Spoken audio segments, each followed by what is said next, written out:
Assalamu alaikum dear students. I welcome all of you to our sociology classes here. Today we are going to discuss commercial revolution. Commercial revolution, ठीक है. कल हमने पढ़ा था enlightenment किसे कहते हैं, ठीक है. ये मिस एनलाइटनमेंट, जिसको एनलाइटनमेंट समझ आया रेज योर हैंड्स. जिसको समझ आया एनलाइटनमेंट किसे कहते हैं, एनलाइटनमेंट किसे कहते हैं, रेज योर हैंड्स. बाकी ना समझ के हैं कि ना, हाँ आप नहीं थे कल, मोन छो समझ यू नहीं तेल क्या वन यस सर वन तो वथो जल्दी यू बीव तो पत्थर तो बीव पत्थर वन सा एनलाइटनमेंट हम किसे कहते हैं. आपका सब्जेक्ट नहीं है, फिर यहाँ पे क्यों आई हो? आपका क्लास नहीं था. कॉमर्शियल रेवोल्यूशन, हाँ साइंस सब्जेक्ट है, कोई टेंशन नहीं है बेटा. कौन कौन सा सब्जेक्ट है, कौन सा? उठो, stand up, stand up. One ये ज़ूलॉजी हूँ ना तमिक फादर कुस ओस. वेरी गुड बेस तो पता कम से कम. Commercial revolution today, without wasting our time, today we are going to discuss about the commercial revolution. Because why these things are important? Why these things are important? क्योंकि French, now be silent please. क्योंकि French revolution, industrial revolution, enlightenment और commercial revolution और scientific revolution, scientific, ये सारी जो चीजें हैं ना ये इंटरलिंक्ड है, इंटरकनेक्टेड है, ठीक है. किसकी वजह से, कहां से, किसकी, उनकी लिंक किसके साथ है? For the emergence of sociology, for the emergence of. तो ये सर इतने दौर से इतने सारे 8-9 टॉपिक्स हमने लेक्चर्स अटेंड किए हैं ना, अभी तक सोशियोलॉजी का इमर्जेंस समझ नहीं आया हमें, अभी तक हमने उसको टच ही नहीं किया ना, ठीक है. ये समझना जरूरी है. ये जो चीजें हैं, French revolution, industrial revolution, enlightenment, commercial revolution और साइंटिफिक रेवोल्यूशन, ये 5 चीजें समझना जरूरी है. किसके लिए? For the emergence of sociology, sociology को समझने के लिए कि सोशियोलॉजी क्यों इमर्ज हुई. क्योंकि हम इमर्जेंस ऑफ सोशियोलॉजी पढ़ रहे हैं ना, अभी हम उस टॉपिक से नहीं निकल रहे, मगर आज करो कंप्लीट इंशाल्लाह, आई होप सो, ठीक है. असल समझन यहाँ तक आपको समझना है, ठीक है. कल आपने पढ़ा जो किसके बारे में, एनलाइटनमेंट के बारे में, कॉमर्शियल रेवोल्यूशन. कॉमर्शियल, यूरोप में क्या चेंजेस आई थी during industrial revolution? Socio economic changes ज्यादा आई as compare to political during industrial revolution. French revolution की बात नहीं हो रही फिलहाल, ठीक है. इंडस्ट्रियल रेवोल्यूशन में यह हुआ कि सोशियो इकोनॉमिक चेंजेस ज्यादा हुई. वो सोशियो इकोनॉमिक चेंजेस क्या थी कि हर एक कंट्री या यूरोप में जो इंग्लैंड है, ठीक है, या इंग्लैंड के इर्द गिर्द जितने भी जो भी एरियाज थे, वो हर एक इकोनॉमिकली साउंड बनने चाहते थे, ठीक है. इकोनॉमिकली वो साउंड बनना चाहते थे, ठीक है. मगर किस लिए? क्योंकि अपनी कंट्री को अगर डेवलप करना है, अगर कंट्री को स्टेबल रखना है, तो your economy must be stable, ठीक है. तो स्टेबल होना जरूरी है इकोनॉमिकली, ठीक है. आपके पास कुछ भी हो जाए ना, आप तो ऐसे शरीफ, तो ऐसे कुछ इंटेलिजेंट, कुछ भी हो, मगर आपके पास पैसा नहीं हो पढ़ने के लिए, क्या कर सकोगे, ठीक है. इसीलिए कार्ल मार्क्स मजबूर हो गया था कि money is everything, money is everything, पैसा सब कुछ है. किसने कहा? कार्ल मार्क्स ने. ये हम बाद में लेटर में पढ़ेंगे, इसको हम छेड़ेंगे नहीं अभी, ठीक है. कहने का मतलब यह है कि कॉमर्शियल रेवोल्यूशन वहां पे ये हुआ, इंडस्ट्रीज सब जगह बनी ना, इंडस्ट्रीज हर तरफ बिल्कुल इंग्लैंड में बिल्कुल एस्टेब्लिश किया गया, फैक्ट्रीज बन गई. तो उन्होंने चीज़ों को प्रोड्यूस किया विद इन लेस टाइम, बहुत सारी चीज़ों को उन्होंने प्रोड्यूस किया.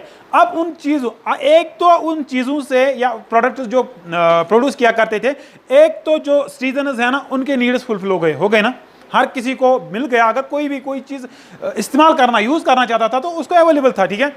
अब जो चीज़ें बची, जो एक्स्ट्रा थी, उनका उन्होंने एक्सपोर्ट किया. क्या किया?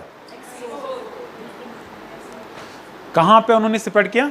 टू द अदर कंट्रीज और continents as well, other countries और कॉन्टिनेंट्स एज वेल, ठीक है. उससे क्या हुआ? उससे एक्सपोर्ट्स बढ़ गए.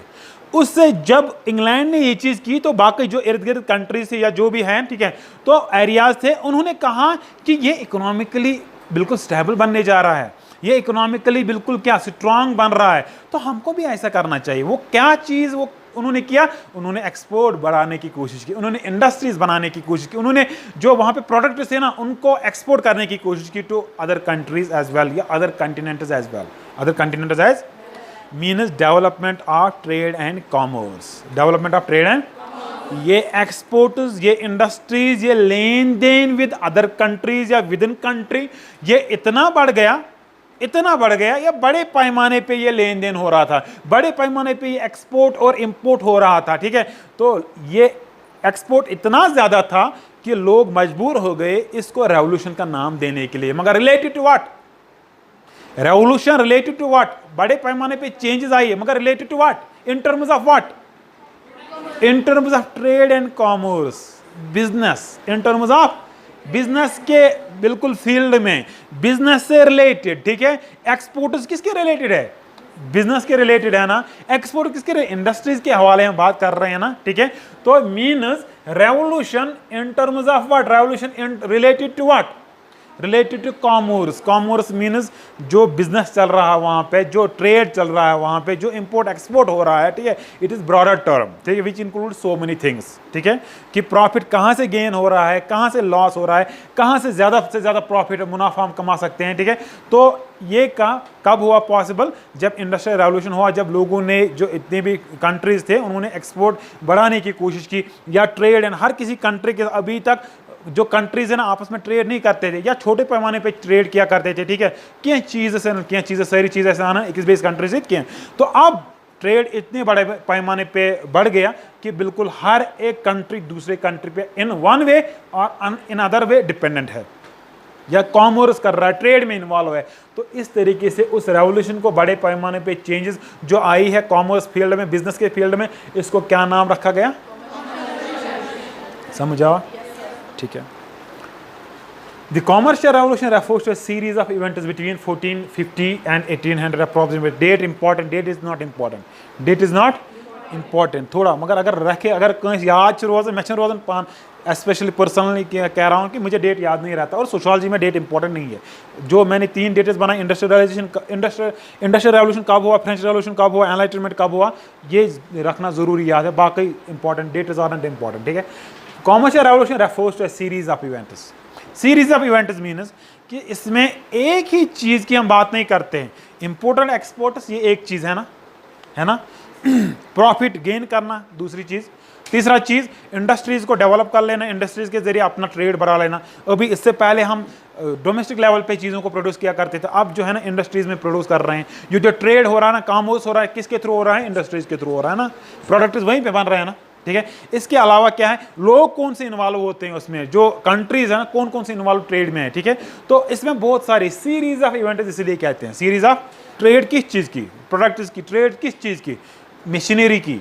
एक कंट्री दूसरे कंट्री, जब इंग्लैंड को देखा गया कि इसने मशीनों को इस्तेमाल किया, उन मशीनों को खरीदा गया, उन मशीनों को वहाँ से ज़्यादा क्या किया, बनाने की कोशिश की ताकि बाकी कंट्रीज़ में हम इनको स्प्रेड करें, ठीक है, और क्या कमाए? प्रॉफिट कमाए। तो कहने का मकसद यह है कि refers to series of event, series of event जो हुआ काम 450 से लेके 1800 तक, ठीक है, अप्रोक्सीमेटली, ठीक है। These events depicted a shift from large substance and stagnant economy of medieval Europe to a more dynamic and world wide system.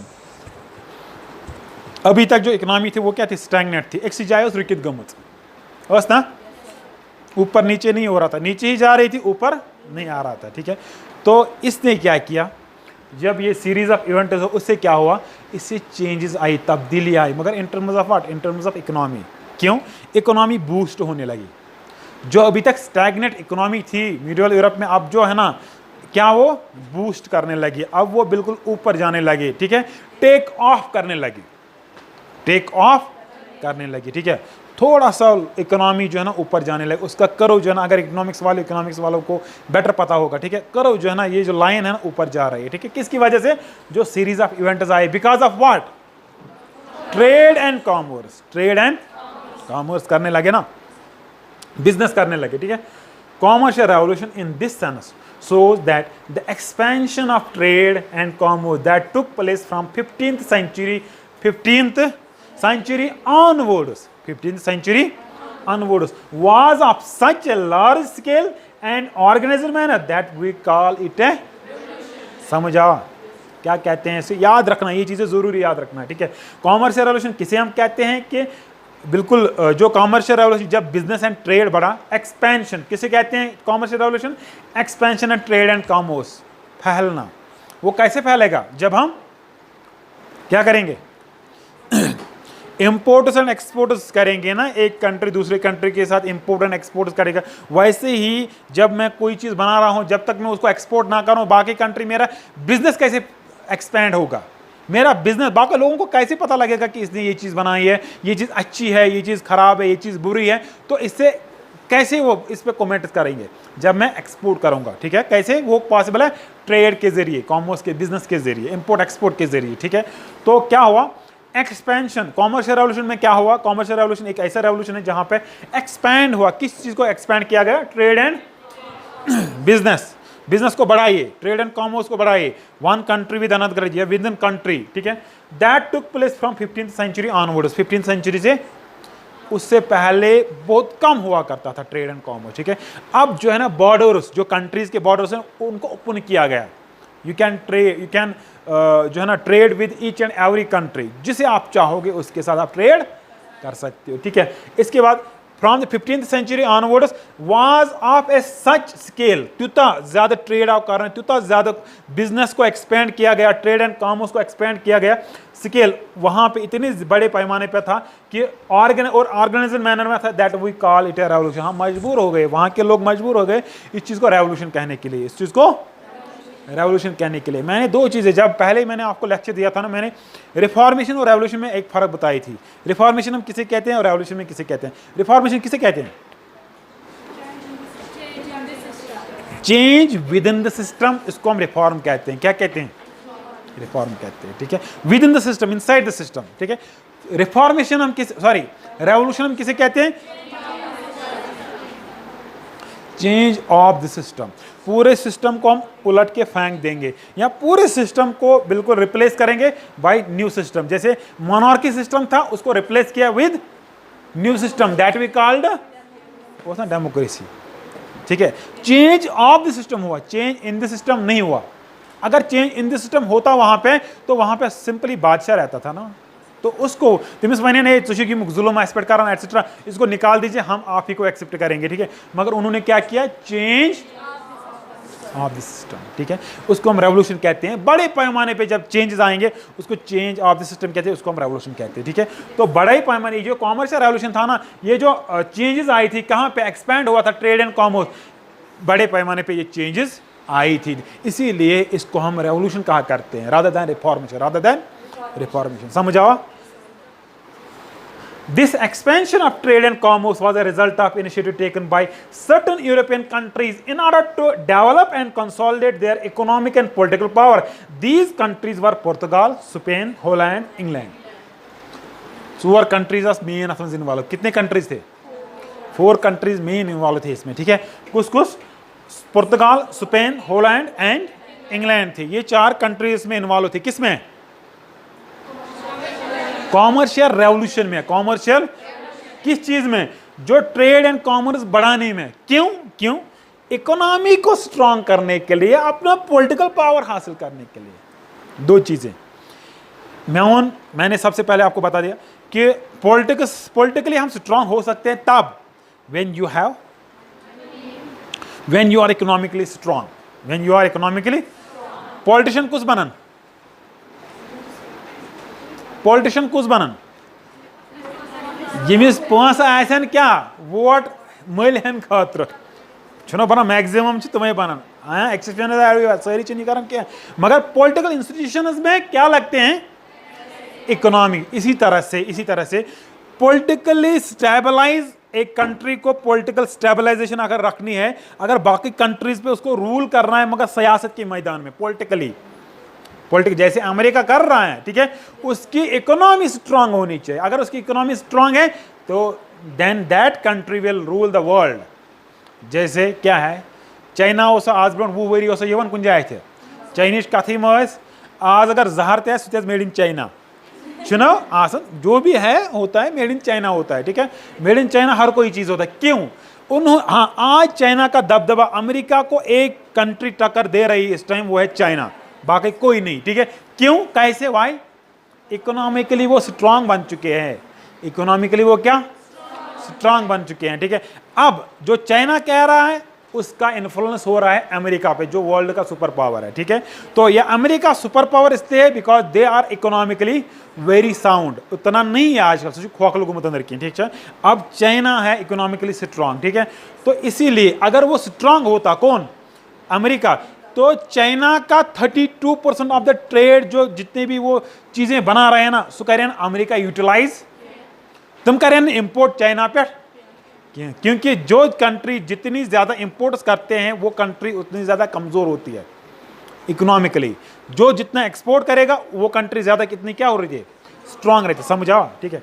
तो इस चीज को समझिएगा, this expansion of trade and commerce was a result of the initiative taken by certain European countries. ये जो expansion of trade and commerce था ना, इसमें मिलजुल के हिस्सा लिया था कुछ यूरोपियन कंट्रीज ने, जिन तेम वक्त इकोनॉमिकली स्ट्रांगेस्ट, या जो बनने जा रहे थे इकोनॉमिकल स्ट्रांग, ठीक है, इकोनॉमिकली, या जो जिनका इन्फ्लुएंस चल रहा था वर्ल्ड में, सुकुसोस, पुर्तगाल, स्पेन, होलैंड, इंग्लैंड, यम 4 मेन कंट्रीज यम इन्वॉल्व, मगर यमो क्या कर, हमको क्या करना चाहिए, ट्रेड एंड कॉमर्स को बढ़ाना चाहिए। क्यों बढ़ाना चाहिए? उन्होंने जब देखा कि हमको जो बेनिफिट आ रहा है, जो इकोनॉमिकली हम बिल्कुल साउंड होते जा रहे हैं, हमारी कंट्री जो है ना थोड़ा सा बूस्ट, कंट्री की जो इकोनॉमी है ना वो बूस्ट होने लगी है, मगर बिकॉज ऑफ व्हाट, एक्सपोर्ट्स करके, because of what, trade and commerce को एक्सपेंड करके, ठीक है। तो इन्होंने कहा है कि हमें इस पे काम करना चाहिए, हमें इस पे काम करना चाहिए, हमें बाकी कंट्रीज को बिल्कुल ये जो हमारे प्रोडक्ट्स है ना ये पहुंचाने चाहिए, ताकि हम ज्यादा से ज्यादा प्रॉफिट कर सके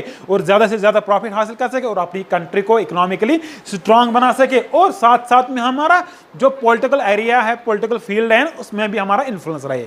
समझ आवा?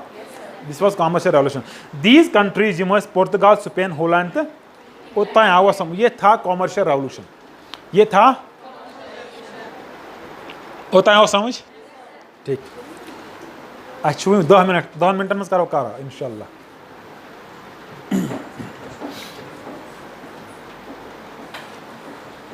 Now there is scientific revolution and renaissance period, जिसको हम बहुत सारे लोग रेनासा भी कहते हैं, ठीक है। रेनाइसेंस पीरियड या scientific revolution, scientific revolution, this is important, you have to understand this point also. Scientific revolution किसे कहते हैं? अब यूरोप को क्या चाहिए, जब ट्रेड एंड कॉमर्स हुआ ना, जब ट्रेड कंट्रीज ने बाकी कंट्रीज के साथ ट्रेड करना और कॉमर्स बिजनेस में आ गए ना बाकी कंट्रीज, है ना, तो साइंटिफिक रेवोल्यूशन, साइंटिफिक जरूरत किस चीज की थी? अब जब लोग इंग्लैंड से, पुर्तगाल से, स्पेन से, होलैंड से चीजें मंगवा रहे थे, ठीक है, तो तुमन काटपेट कर, तुम उनका आइडिया ये आया, उनके दिमाग में ये चीज आई कि हमें टेक्नोलॉजी पे जोर देना चाहिए। क्या चीज? हमें मशीनरीज या इंडस्ट्रीज या फैक्ट्रीज, जो भी फैक्ट्रीज में हम मशीन इस्तेमाल करते हैं ना, उन्हें ज्यादा से ज्यादा तैयार करने हैं हमें, ताकि हम ज्यादा से ज्यादा लोगों को वो सप्लाई कर सके और अपना पैसा कमा सके। जरूरी नहीं है खाली इंडस्ट्री, खाली मशीन, बल्कि बहुत सारे ऐसे नई चीज, नई इन्वेंशन करने हैं हमें इन टर्म्स ऑफ, मगर in the field of science, in the field of science, जिसकी वजह से हम अपनी एक्सपोर्ट्स को बढ़ा सके, जिनकी वजह से हम अपने, क्योंकि जब ट्रेड एंड कॉमर्स बढ़ गया ना बाकी कंट्रीज से, उतना बस आगे कंट्री इन्वॉल्व हो, ठीक है, अब 10, 20, 40, 50 कंट्रीज इन्वॉल्व है, तो जाहिर सी बात है जो चीजें हैं ना, प्रोडक्ट्स है ना, वो भी बढ़ेंगे ना, उनको भी हमें मतलब प्रोड्यूस करना है ना ज़्यादा से ज़्यादा, तो हम हर किसी कंट्री को एक्सपोर्ट कर सकते हैं, अदरवाइज वी कांट एक्सपोर्ट। एस्केट करो, एस्केट पोषो वो तुमसन कंट्री जन माँ पोषो नहीं कर सकते हैं ना इतनी ज़्यादा, ठीक है। तो उन्होंने क्या कहा कि there is a need for scientific discoveries, scientific in each and every respect, in each and every field, वो इस चीज़ पे फोकस करने लगे, we have to discover new things, मगर इन टर्म्स ऑफ क्या, जो इंडस्ट्री के साथ वाबस्ता होंगे, जो लोगों की ज़िंदगी के साथ वाबस्ता होंगे, या जो लोगों के, फॉर एग्जांपल मेडिसिन चाहिए आपको, ठीक है, मेडिसिन कब बिल्कुल अच्छे बनेंगे? जब आप नई डिस्कवरीज करोगे, ठीक है, जब आप बाकी चीज़ों को डिस्कवर करोगे, ठीक है, जो अभी अनफोल्ड नहीं होंगे, जो अभी बिल्कुल लोगों के सामने नहीं आए होंगे, ठीक है, उन पे उसने ध्यान दिया। मगर साइंस पे इतना फोकस किया गया, न्यू डिस्कवरीज पे इतना फोकस किया गया, जैसे मतलब बड़े पैमाने पे उन्होंने डिस्कवरीज की, उसको फिर इसी बेस पे रखा गया नाम साइंटिफिक रेवोल्यूशन। मगर revolution in terms of what, in which field, in science field. Science field चाहे वो रिलेटेड मेडिसिन था, चाहे वो रिलेटेड मशीन्स बनाने के जरिए, या चाहे प्रोडक्ट, नए नए प्रोडक्ट्स को डिस्कवर करने के लिए, नई नई चीज़ों को बनाने के लिए उन्होंने, ठीक है, उसमें काम किया। कहाँ पे? साइंटिफिक फील्ड में, या साइंस को इस्तेमाल किया ताकि एक्सपोर्ट्स बढ़ाने के लिए, साइंस को इस्तेमाल किया ताकि जो डे टू डे प्रॉब्लम्स हमारे उसको सॉल्व किया जाए, ठीक है। तो इसीलिए बड़े पैमाने पे चेंजेस आए, मगर in the field of science, तो इसको फिर साइंटिफिक रेवोल्यूशन नाम रखा गया, याद रखना। Era produces a scientific revolution in the Renaissance period of 14th to 16th period, ठीक है, 16th century. The impact of the scientific revolution was crucial, not just in changing material life. खाली material life को change नहीं किया इसने, बल्कि but also people's ideas about nature and society, जैसे हमने कल पढ़ा, साइंस पढ़ा ना उसने, एनलाइटनमेंट, मैंने एक सेंटेंस में आपको बता दिया कि लोगों को जब रियलाइज हुआ ये चीज़ कि लोगों में कैपेसिटी है, लोगों में they are having the potential, क्या पोटेंशियल, उनमें क्या ये ताकत है, क्या ये सलाहियत है कि वो नई चीज़ों को, नेचर और सोसाइटी को डिस्कवर कर सकते हैं साइंटिफिकली, नेचर को और सोसाइटी को बिल्कुल स्टडी कर सकते हैं, मगर logically, rationally, scientifically, on the basis of science, ठीक है। ये चीज़ खाली मटेरियल लाइफ में, इंडस्ट्रीज में जो मशीनरीज हमें चाहिए उनको ईजाद नहीं किया गया खाली, ठीक है। जो मेडिसिन इंसान को चाहिए, खाली उसमें प्रोग्रेस नहीं हुई, खाली उसमें एडवांसमेंट नहीं हुई, बल्कि क्या हुआ, उसके साथ साथ people ideas about nature and society, उसमें भी चेंजेस आई, उसमें भी चेंजेस आई, वो भी चेंजेस हुए। लोगों ने कहा कि हम कर सकते हैं, हम ये चीज़, जैसे हम नेचर को डिस्कवर कर रहे हैं ना, हम प्रैक्टिकली इस नेचर को प्रूव कर सकते हैं, प्रैक्टिकली इस नेचर को प्रूव कर सकते। इंसान ने दिमाग लड़ाए, जब इंसान ने अक्ल इस्तेमाल की, जब इंसान ने गौर फिक्र करने की कोशिश की, जब इंसान ने चीज़ों को ऑब्जर्व करना स्टार्ट किया, जब इंसान ने नेचर और सोसाइटी को क्या साइंटिफिकली प्रूव करना स्टार्ट किया। Scientifically means based on observation, जो आपने देखा क्या हो रहा है यहाँ पे, हाँ ठीक है। देखिए, the general intellectual atmosphere existing in society influences the development of science, ठीक है। जाहिर सी बात है, वहाँ पे जब लोगों को रियलाइज हुआ ये चीज़ कि हम सोसाइटी को और हम अपने नेचर को, जो भी नेचर में चीज़ें हैं ना, इसको साइंटिफिकली प्रूव कर सकते हैं, ठीक है। उनमें क्या चीज़ आया, उनमें क्या आया कि द जनरल इंटेलेक्चुअल एटमॉस्फेयर, जाहिर सी बात है एटमॉस्फेयर क्रिएट हुआ ना, जब लोगों को ये चीज़ पता चली तो बिल्कुल इस एक ऐसा क्रिएट हुआ एटमॉस्फेयर, एक ऐसा माहौल बना कि existing in society influences the development of science, ठीक है।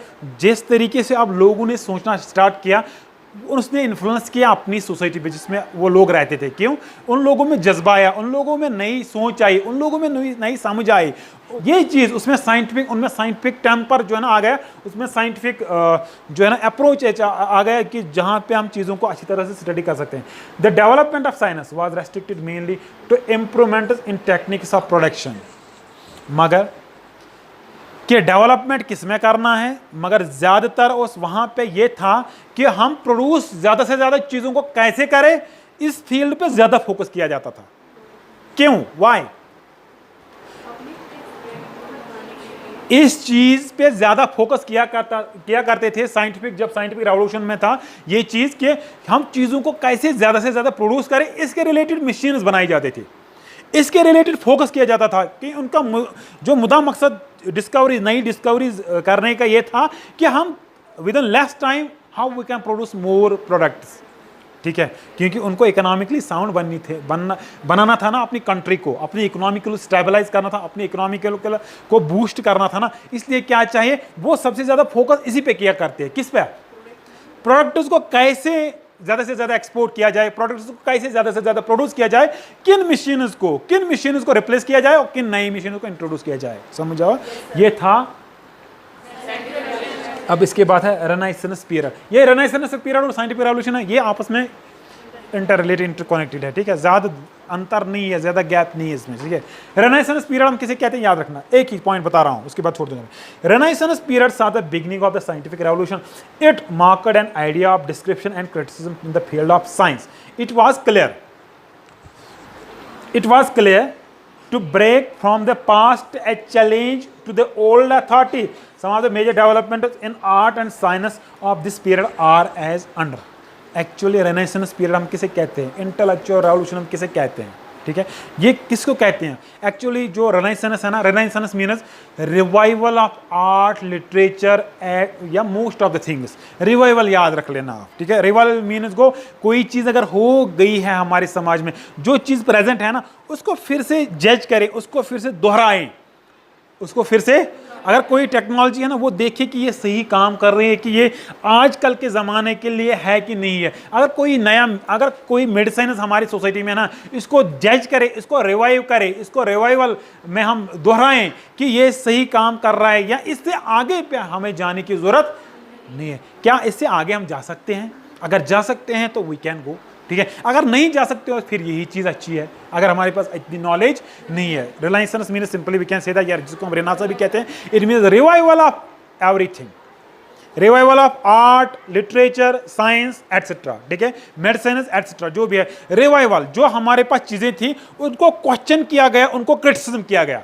Criticism specially it is based on criticism, critic उनका किया गया, ठीक है। फॉर एग्जाम्पल, अगर कोई मेडिसिन है वो एक चीज़ के लिए बनी है, एक इलनेस को ट्रीटमेंट करने के लिए बनी है, ठीक है। हो सकता है हमें क्या वे आउट कोई हमारी सोसाइटी में है कि हम इससे अच्छा भी मेडिसिन प्रोड्यूस कर सकते हैं, इसको, इस चीज़ को दोहराया गया, इस चीज़ को, या इन terms of literature, in terms of art, in terms of बाकी सेक्टर्स में, ठीक है, चीज़ों को दोहराया गया, रिपीट किया गया, उनको बिल्कुल क्या रिव्यू किया गया, ताकि जो चीज़ें अच्छी है, जो चीज़ें सही है उनको रखें, और जो चीज़ें सही नहीं है, जो जहाँ पे एडवांसमेंट की ज़रूरत है, जहाँ पे हम एडवांस चीज़ें ला सकते हैं, उनको रिजेक्ट किया जाए by new things, by new. इसको हम रेनेसां कहते हैं। क्या कहते हैं? या रेनेसांस पीरियड कहते हैं। रेनेसांस पीरियड, सिंपली रेनेसांस क्या था? पीरियड सा the beginning of the scientific revolution, ठीक है। इट मार्क्ड, जिसको हम पहचान सकते हैं, description and criticism in the field of science. Science के फील्ड में हम अपनी सोसाइटी में जो चीज़ें थी उनको क्रिटिक किया गया। क्रिटिक से जो चीज़ निकली ना, जो ये बर्दाश्त करित, जो ये क्रिटिक में पास गो सुथोक सोसाइटी में, ठीक है, उस चीज़ को रखा गया। और it was clear break from the past. ये जो रेनेसांस पीरियड था ना, it was clear break from the past. Past को हटा, जो पास्ट में चीज़ें हुआ करती थी उसको रिजेक्ट किया गया, उसको। मगर अगर वो अगर वो हमें ठीक ना लगी तो the past challenge to the old authority. किसको चैलेंज था ये एक्चुअली? तो इसका क्या मतलब है कि revival of art and literature, science etcetera, जो भी चीज़ें हैं समाज में उसको रिवाइव कर लेना, और नई चीज़ें, जो चीज़ें ठीक है उसको रखना, और जो चीज़ें बिल्कुल ख़राब है या ठीक नहीं है या ओल्ड है, पुरानी है, या जो अभी रिलेवेंट नहीं है, उसको रिजेक्ट कर लेना। इंस्टेड ऑफ दैट नई चीज़ों को डेवलप कर लेना, नई चीज़ों को लाना, ठीक है, ठीक है। कल मैं आपको पूरा पिक्चर बता दूंगा कि इमर्जेंस ऑफ सोशियोलॉजी क्यों हुआ, क्योंकि कल आपको पढ़ा, ये चीज़ें हम ना इंटरकनेक्ट करेंगे अब कल, ठीक है। Thank you so much.